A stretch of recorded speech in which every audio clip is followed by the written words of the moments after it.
আচ্ছা বলুন তো, বিরুদ্ধ পরিস্থিতি সেটা কি আপনার আত্মবিশ্বাস, আপনার মর্যাদা, আপনার ভেতরের যে শক্তি তাকে কমিয়ে দিতে পারে? কখনোই না। দেখুন, একটা 500 টাকার নোট,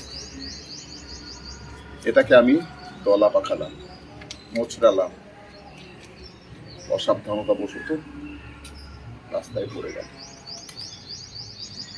এতে কি এটা 500 টাকার মূল্য কমে গেল,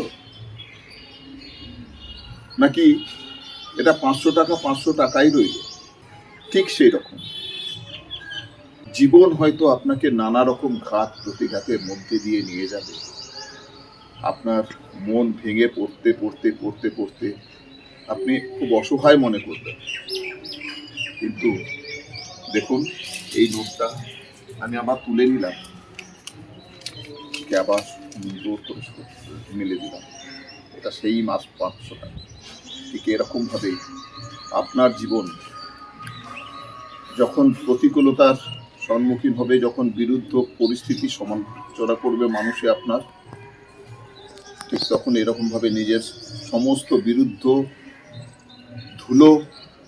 পরিস্থিতির ধুলো নিজের গা থেকে ঝেড়ে ফেলুন, উঠে দাঁড়ান, আর আপনার নিজের বিশ্বাসে অটল থাকুন।